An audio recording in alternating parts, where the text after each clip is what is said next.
اطمینان و سکون ہے کہ طوفان بدتمیزی جو 3 دن جاری رہا پاکستان کی قومی اسمبلی میں متانت اور سنجیدگی دیکھی جا رہی ہے۔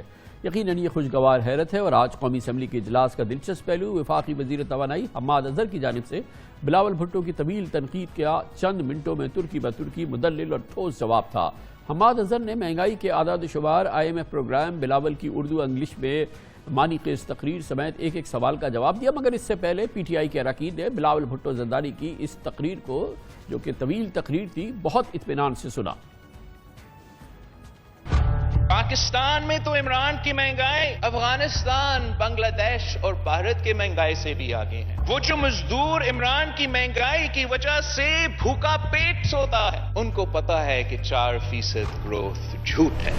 اس وقت 8.5% کے قریب اوسطاً مہنگائی کی شرح ہے۔ پاکستان پیپلز پارٹی کے کو چیئرمین کے دور میں 21% پہلے سال میں مہنگائی، دوسرے سال میں 11.7%، تیسرے سال میں 13.7% اور پھر 11% مہنگائی۔ پیپلز پارٹی کے کو چیئرمین کو 4% گروتھ پہ اتنی تکلیف کیوں ہو رہی ہے؟ ان کے 5 سال میں کوئی ایک بھی ایسا سال نہیں تھا جس میں یہ 4% اکنامک گروتھ حاصل کر سکے۔ ہم نے انقلابی بے نظیر انکم سپورٹ پروگرام لے کر آئے تھے۔ بے نظیر انکم سپورٹ پروگرام وسیلے صحت تھا، وسیلے تعلیم تھا، وسیلے روزگار تھا، وسیلے حق تھا۔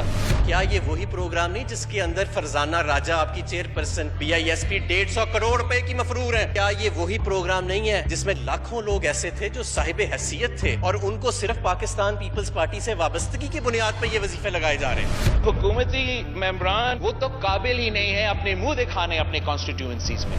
ہمارے حلقے میں کتے کاٹنے کی کوئی بیماری نہیں پھیلی ہوئی۔ ہمارے حلقوں میں اللہ کا فضل ہے ہم HIV اور ایڈز سے محفوظ ہیں۔ ہمارے حلقوں میں ایسے حالات نہیں ہیں کہ جیسے مونجو داڑو میں 3000 سال پہلے آثار قدیمہ ہوتے ہیں۔ سٹیل مل ایک اسٹریٹجک ایسٹ ہے، آپ سٹیل مل کو نہیں بند کرتے، مگر نہیں، ضد تھا کہ ہم نے بند کرنا تھا، اس لیے شہید ذوالفقار علی بھٹو نے اس ادارہ کا بنیاد بنایا۔ سٹیل مل ہم نے نہیں بند کی، سٹیل مل مسلم لیگ نون نے 2015 میں بند کی تھی۔ 1990 میں جب آپ آئے تھے تو سلمان فاروقی کا سکینڈل تھا، 2008 میں جب آپ آئے تو ریاض لال جی کا سکینڈل تھا۔ اربوں روپے منافع والی سٹیل مل جب آپ چلے گئے تھے تو وہ اربوں روپے کے خسارے میں تھی۔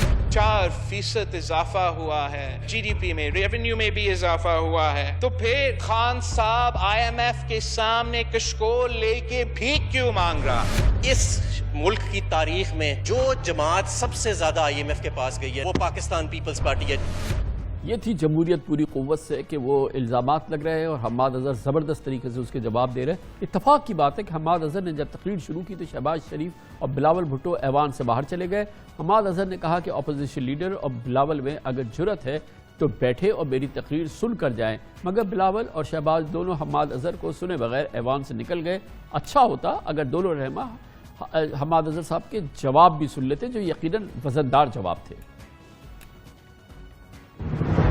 میں چیلنج کرتا ہوں اپوزیشن لیڈر کو اور بلاول بھٹو کو کہ اگر جرت ہے تو میری تقریر سن کے جاؤ، اگر سچ سننے کی ہمت ہے تو میری تقریر سن کے جاؤ۔ جھوٹ اپنا بے نقاب کرنا چاہتے ہو تو قاعدہ حزب اختلاف میری تقریر سن کے جاؤ۔ اور وہ چلے گئے اور وہ بیٹا ہوا ہے، بلاول صاحب بیٹا ہوا ہے، حماد بلاول صاحب بیٹا ہوا ہے۔ ہم کوئی 10% 20% کی بنیاد پہ یہاں نہیں آئے۔ تحریک انصاف کے وہ جانباز کارکن ہیں اور وہ جا رہے ہیں۔ میں نے چیلنج کیا تھا کہ میری تقریر سنیں، یہ جو ان میں ہمت نہیں ہے سننے کی۔